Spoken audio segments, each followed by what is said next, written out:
sometimes you get to an age, I don't know if I'm at that age, but I think I might be, and it's like in the middle. So I mean, they say that middle age starts at around 35. I suppose if you live until 70, then 35 would be in the middle of it. But I don't think there are many 35-year-olds these days who think of themselves as middle-aged. And of course, 200 years ago we'd be lucky to get to 35 or 40. Peasants never used to live to very old age because the exploiting class used to squeeze all the work out of them until they dropped dead at the machine when they were 35, 38, 42. If you lived till you were 42, you'd be like, doing well in a sense, doing well at your lathe, while the capitalists squeezed you by the pips. Anyway, so there's this age in the middle, and I'm at it. Of course, you can see that I'm not 22, but think about those times. I mean, I've got diaries dating back to the late 60s. I know, I don't look that old, but there you go. That's veganism for you. Anyway, so I've got diaries dating back to the late 60s, so I can remember things like Stan Ogden falling off his ladder in Coronation Street. That's it. That's what I'll take to my grave with me. Imagine that. So I can look back on diary entries from any date really, from 1969 to 2021, and I can see what I was doing on this particular day in any given year within 5 or 6 minutes, because I've got the diaries all stacked up in a row. Not because I'm like OCD or anything, it's just that something I do.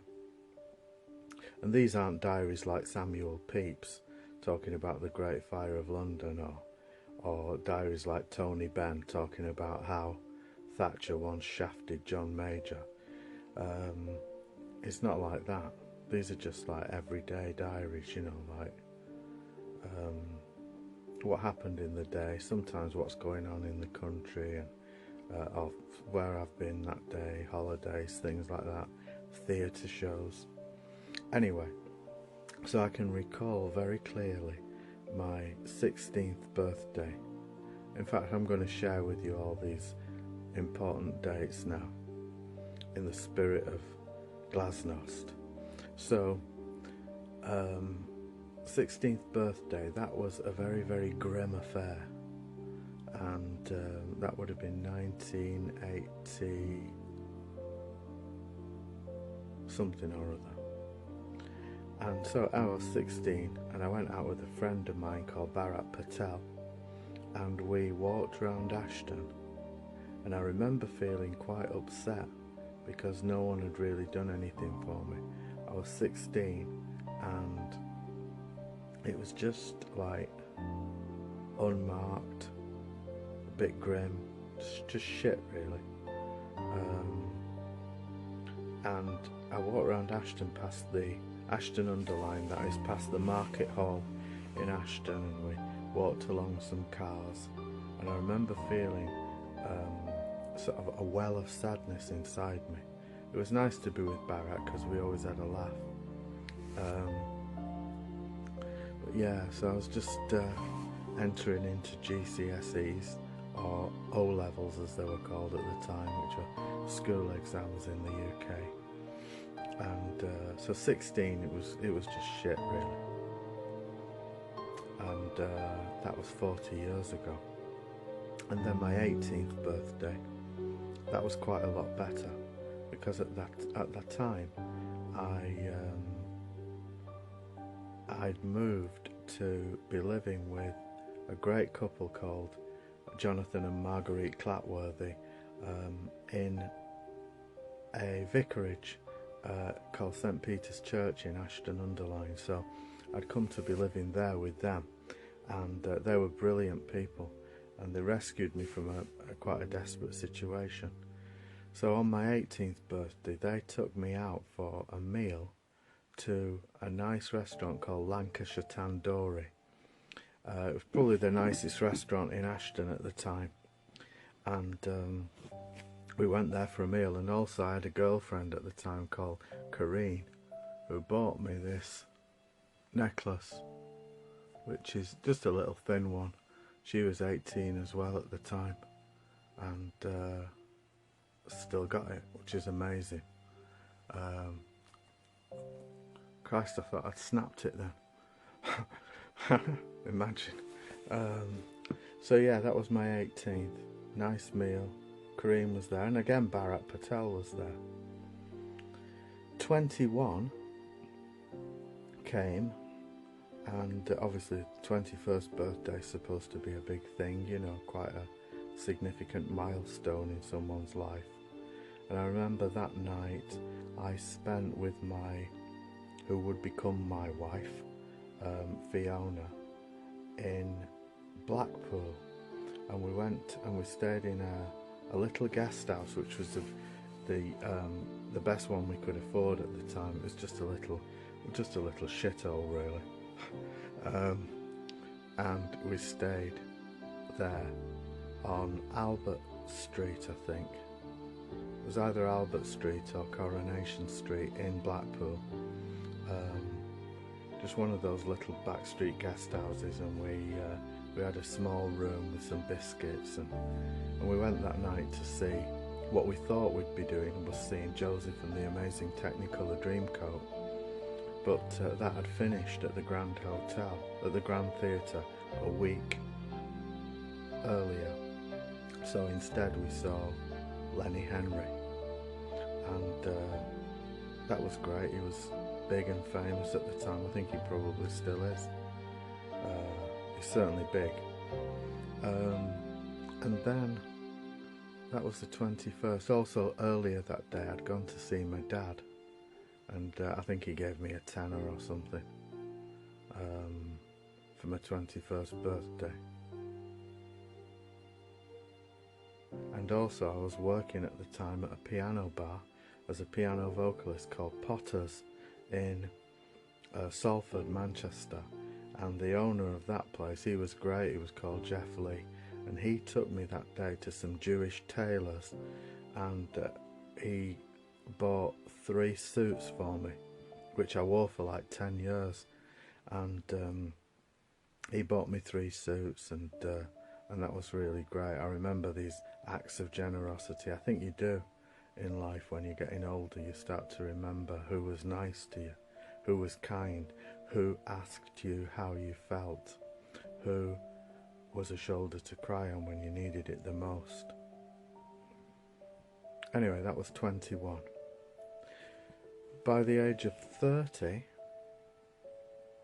I was married to Fiona, and I'd had a daughter called Leona, who was then 1 year old. So by the time I got to 30, we also had a successful entertainment agency, and so at 30 we hired a little venue in Stalybridge, and we had a Vickers and Tarts fancy dress party. Loads of friends came, friends that I'm still in touch with now. People like, if you're watching this, Tony Williams, Guy Manring, Stephen Machin, quite a few people came to the 30th, and it was a great do.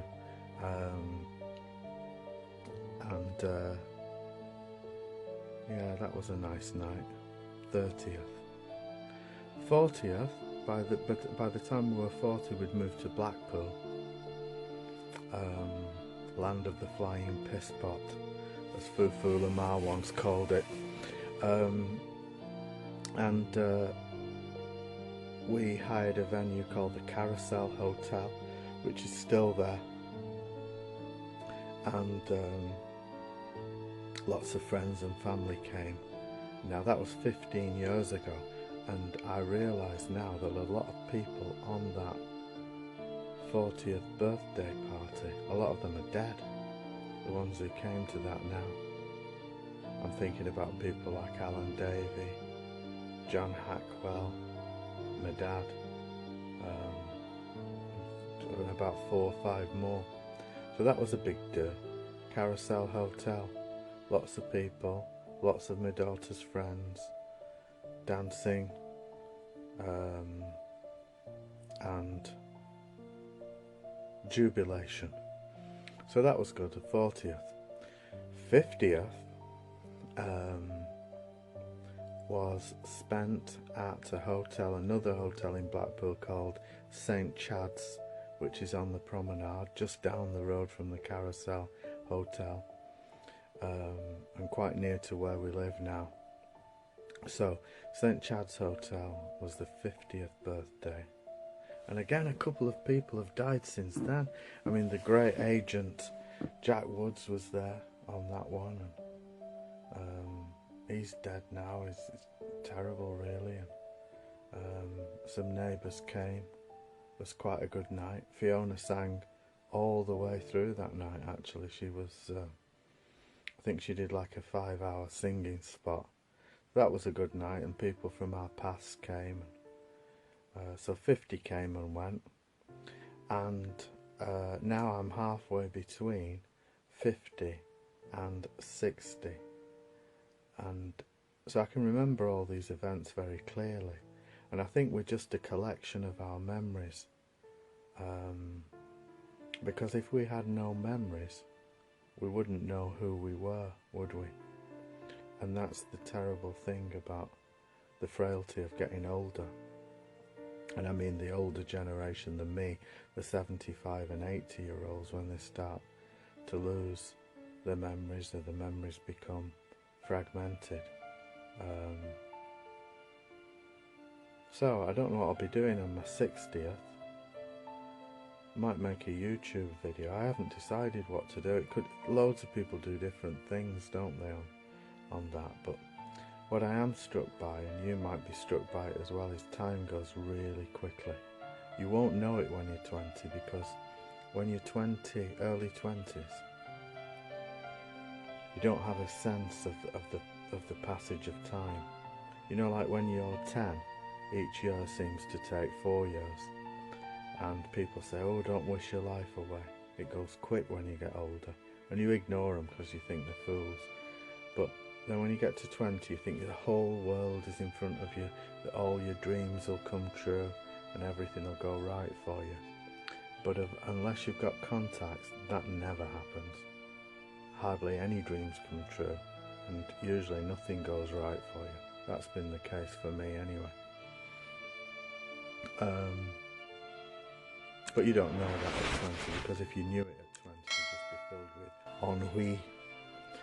So, and then 30 comes and you think, wow, got to 30 quickly. 40, 50, 55, and then you're in the middle. And you're only in the middle at 55 if you're going to live till you're 110, which would be a rare thing. So I might leave another video when I'm 110, tell you what it's like. Might have a few more grey hairs then, a few more gold teeth. So yeah, thanks for watching as well. Don't forget to click like and fist subscribe. Keep fisting, whatever age you are, keep clicking like and subscribe and banging and smashing the buttons. Bang all you can, fist, subscribe, like, stick your tongue out, jump in the air, fucking do a fandango. Just keep living, keep healthy, stay young, keep smiling.